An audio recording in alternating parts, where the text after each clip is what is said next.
आज मैं आपकी मुलाकात करवाऊंगा लाहौर की निदा जुनेद के साथ, जिन्होंने हाल ही में पीएमएस का इम्तिहान क्लियर करने के बाद बतौर असिस्टेंट कमिश्नर एलोकेशन हासिल की है। इन्होंने अपने इस सफ़र का आगाज़ किस तरह किया और अपनी कामयाबी को यकीनी किस तरह बनाया, इनकी तमाम दास्तान इन्हीं से जानते हैं। मैडम, बतौर असिस्टेंट कमिश्नर आपकी एलोकेशन हो गई है, क्या फीलिंग्स हैं, क्या जज्बात हैं आपके? सर, सबसे पहले तो अल्लाह ताला का बहुत शुक्र अदा करना चाहती हूँ कि इतने हज़ार लोगों में से अल्लाह ताला ने मुझे इस काबिल समझा और इतने बड़े ओहदे पे फाइज़ किया कि मैं लोगों की मदद कर सकूँ। और शुक्र अल्लाह का, जितना शुक्र अदा करूँ कम है। मैडम, ये बताएं कि आपकी तलीमी बैकग्राउंड क्या है, क्वालिफ़िकेशन क्या थी आपकी? बेसिकली मैंने मास्टर्स किया था केमिस्ट्री में GC से, और उसके बाद फिर मैंने अपनी जैसे ही मेरी डिग्री कंप्लीट हुई थी सितंबर 2021 में, तो उसके बाद फिर मैंने फ़ौरन अपनी प्रिपरेशन स्टार्ट कर दी थी। तो मास्टर से पहले आपने कौन सी डिग्री की? मैंने ग्रेजुएशन की थी BSc सिंपल BSc की थी पंजाब यूनिवर्सिटी से, और फिर उसके बाद मैंने ये वाला स्टार्ट किया था। मैडम, ये बताएं कि मुकाबले के इम्तिहान की तरफ जाना है, ये एम कैसे पैदा हुआ, स्टार्ट जर्नी का आगाज़ कैसे किया, इंस्पायर किस चीज़ से हुई कि मुझे मुकाबले के इम्तिहान देना है? इसके लिए एक तो सबसे बड़ी जो मेरे लिए सोर्स ऑफ इंस्पिरेशन थे वो मेरे फादर थे, क्योंकि वो शुरू से मुझे चाहते थे कि मैं इस फील्ड में आऊँ। और दूसरी रीज़न ये भी थी कि बीइंग एल्डर्स्ट वन अपनी फैमिली में, अब सिबलिंग्स में सबसे बड़ी, तो वो एक रिस्पॉन्सिबिलिटी वाला फैक्टर था बहुत ज़्यादा। एक रिस्पॉन्सिबल बच्चा घर का जो होता है वो भी थी। तो और भी बहुत सी ऐसी चीज़ें थी कि मुझे लगता था कि I would be better here इसके दूसरे किसी भी प्रोफेशन से। तो मैंने अपनी फिर एक सोच बनाई, जो बहुत ज़रूरी है, अपना सोच बनाना और फिर अपनी जर्नी को प्लान करना, और फिर अल्हम्दुलिल्लाह आपके सामने आज। ड्यूरिंग मास्टर्स आपने प्लान किया या उससे पहले का आपका प्लान था? बेसिकली मेरा प्लान तो पहले का था। ग्रेजुएशन मैंने इसी पर्पस से ग्रेजुएशन की थी ताकि मैं 2 साल के बाद अपीयर हो सकूँ, क्योंकि आपको पता है कि कंपेटिटिव एग्जाम्स के लिए जो मैक्सिमम एजुकेशन है वो ग्रेजुएशन रिक्वायर है। तो मैंने ग्रेजुएशन इसी पर्पस से की थी, बट जब मेरा ग्रेजुएशन का ईयर था, लास्ट ईयर था, तो उस टाइम मेरी एज कम थी। ठीक है। जो नेक्स्ट अटेम्प्ट आ रही थी तो वो मेरी एज कम थी, तो फिर इस वजह से मैंने उसमें अप्लाई नहीं किया, और फिर मैंने नेक्स्ट मास्टर्स शुरू कर दिया था ताकि मैं उस चीज़ को भी परस्यू कर सकूं। मैडम, इससे पहले आपकी फैमिली में कोई था सिविल सर्विसेज में? नहीं, मैं सबसे पहली अपनी फैमिली में जो इस सिविल सर्विसेज में आई हूँ। मैडम, मुझे ये बताएं कि आपने पहली अटेम्प्ट दी और पहली अटेम्प्ट में ही क्लियर कर लिया, तो किस तरह इसको मैनेज किया? सर, सबसे पहले तो मैं ये चीज़ क्लियर करना चाहती हूँ कि बहुत से लोग ये समझते हैं कि जो CSSS के लिए बहुत कुछ पढ़ना पड़ता है, बहुत पहाड़ तोड़ने पड़ते हैं, ये कुछ करना पड़ता है। ऐसा बिल्कुल भी नहीं है। मैं भी उन्हीं 4 लोगों में से एक हूँ जो कि आज शायद बैठ के मुझे देख भी रहे हैं, उन्हीं आम स्टूडेंट्स में जो कि बिल्कुल एक एवरेज स्टूडेंट्स होते हैं क्लास में, या फिर हम आम बच्चे होते हैं। तो बस चीज़ें ये होती हैं कि आपको एक अच्छी गाइडलाइन चाहिए। सिर्फ अच्छी गाइडलाइन हो तो आप इसको इजीली एस कर सकते हैं। बच्चे, मैंने देखा है कि बच्चे बहुत पढ़ते हैं, और ये एक मिथ भी है कि CSS के लिए परसेप्शन बनी हुई है कि अगर आपने मुकाबले का इम्तिहान देना है तो आपको दिन रात पढ़ना पड़ेगा, सारे काम छोड़ देने पड़ेंगे आपको। बेसिकली ऐसा नहीं है, पढ़ना तो पड़ता है, लेकिन इसमें बहुत ज़्यादा जो चीज़ मैटर करती है वो ये है कि आपको राइट गाइडेंस के साथ पढ़ना पड़ता है। मैं खुद गवाह हूँ इस चीज़ की कि बच्चे बहुत पढ़ते हैं बट वो किसी वजह से रह जाते हैं। शायद उसमें और भी बहुत मैटर्स हो सकते हैं, मगर जो सबसे इंपॉर्टेंट चीज़ है वो ये है कि आपने बिल्कुल रेलिवेंट पढ़ना है और ठीक गाइडेंस के साथ पढ़ना है, जिसे हम कहते हैं कि आपने स्मार्ट स्टडी करनी है। मैडम, स्मार्ट स्टडी के लिए आप क्या ट्रिक्स बताएंगी कि क्या किस तरह स्मार्ट स्टडी करनी चाहिए? देखिए, स्मार्ट स्टडी के लिए सबसे ज़्यादा ज़रूरी है कि आप हर चीज़ को खुद से एनालाइज करें। बेशुमार आपके पास गाइडेंस आप देखें तो आपके पास बहुत से ऐसे प्लेटफॉर्म हैं, ऑनलाइन भी हैं, फ्री प्लेटफॉर्म भी है, जहाँ से आपको बहुत अच्छी गाइडेंस मिलती है।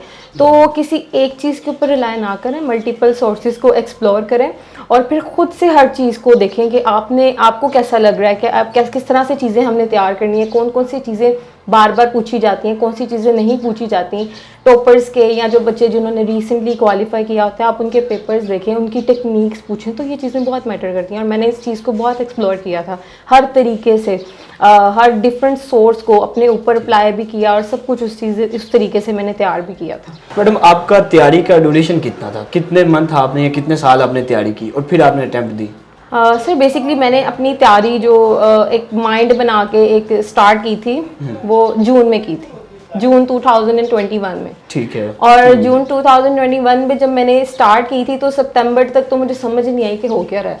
समझ ठीक है। चीज़ें कुछ इस तरह चल रही थी, ओवरलैप हो जाती है। ओवरलैप बहुत सी चीज़ें चल रही थी। और सबसे बड़ी यहाँ पे बात ये होती है कि आप उन लोगों से compete कर रहे होते हैं जिनकी थर्ड अटैम्प्ट भी होती है, जो कि बिल्कुल 6-6 ऐसे ही। साल से तैयारी कर रहे होते हैं। उनको आपसे बहुत ज़्यादा पता होता है, उन्होंने बहुत पढ़ा होता है। तो कहीं पे ऐसे फेज भी आ जाते हैं कि आपको बहुत ज़्यादा इन्फीरियोरिटी कॉम्प्लेक्स होता है कि शायद मुझे कुछ भी नहीं आता, और फिर कभी कभी ऐसा लगता है कि मैं अच्छी डायरेक्शन में, मतलब आपने इन सब चीज़ों से कॉप अप करके अपनी जो आपकी जर्नी है उसको अलाइन करना था। तो वो भी एक फेज़ था। तो फिर उसके बाद ये हुआ कि जून सितंबर के बाद फिर मुझे थोड़ी सी चीज़ें समझ में आने लगी। ठीक है। मैंने अपना प्लान डिवाइस किया। उसमें फिर ये था कि मैं सुबह उठती थी, ऑलमोस्ट 6-7 बजे उठ जाती थी। बिल्कुल सही। तो उसके बाद फिर मैंने अपना डेली का रूटीन बनाती थी, ठीक क्योंकि रूटीन बनानी बहुत ज़रूरी है इस प्रिपरेशन में, कि ताकि आपको पता चले कि आपके पास कितना टाइम है, आपने कितने टाइम के अंदर कितनी चीज़ें कवर करनी है।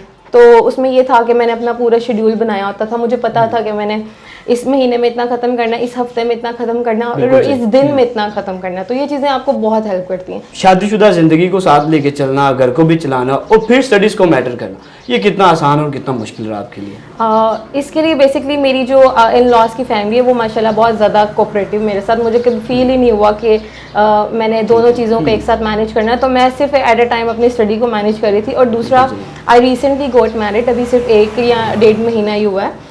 तो उससे पहले मैंने जब तैयारी का फेस किया था, आई वॉज एंगेज। तो इसमें सबसे ज़्यादा जो मोटिवेशन का रोल था वो मेरे फियांसे का भी था, जो मेरे हस्बैंड है।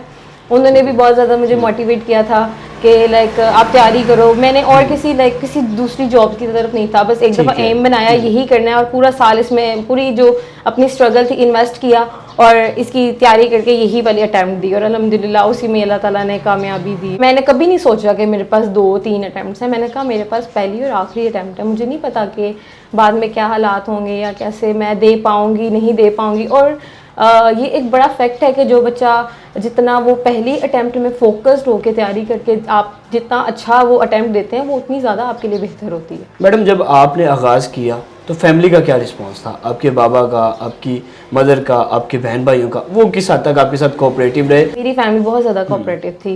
इवन कि मेरे बहन भाई भी, मेरे फादर भी, मेरी मदर, क्योंकि फैमिली की कोऑपरेशन के बगैर ये सब करना मेरा ख्याल है आपके लिए मुश्किल हो जाता है। मदर की कोऑपरेशन कि आपने हर चीज़ घर के काम भी मैनेज करने होते हैं, तो उस चीज़ में आपको मदर से ज़्यादा आपको कोई रिलैक्स नहीं कर सकता। इसी तरह सबसे ज़्यादा वो लड़कियों के लिए ख़ास तौर पे एकेडमी जाना या आपने कहीं पे आने जाने की ज़िम्मेदारी भाई से ज़्यादा वो कौन अच्छी उठा सकता है। इसी तरह जो छोटी बहन होती है वो भी आपको बहुत ज़्यादा कोऑपरेट करती है। इवन कि मैं अपने जब नोट्स बनाती थी, उन चीज़ों को डिज़ाइन करती थी, उसमें मेरी छोटी सिस्टर ने बहुत ज़्यादा मेरी हेल्प करनी।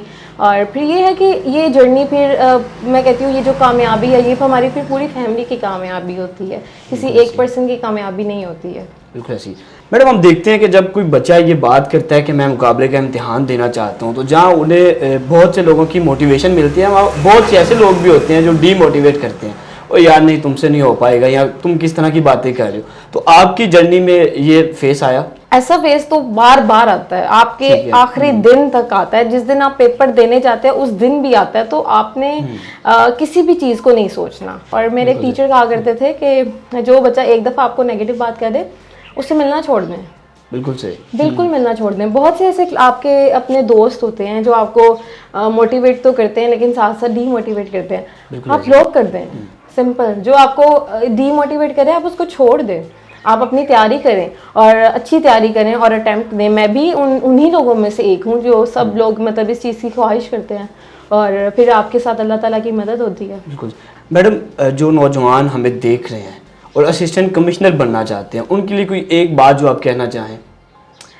देखें, सबसे बड़ी चीज़ ये है कि अगर आप कुछ भी करना चाहते हैं ना, तो अपने जहन में पक्का इरादा करें कि मैंने तो करना है।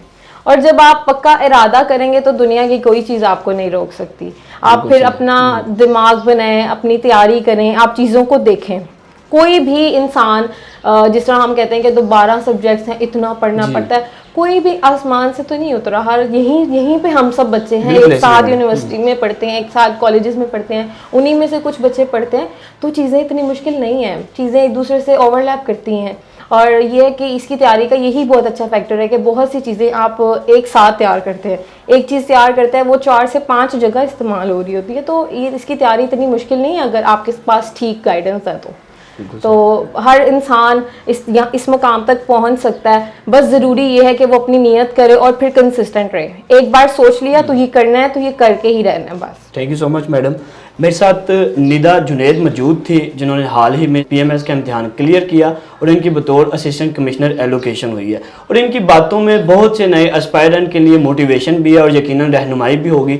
अगली वीडियो तक के लिए अपने मेज़बान को दीजिए इजाज़त और देखते रहिए उर्दू पॉइंट।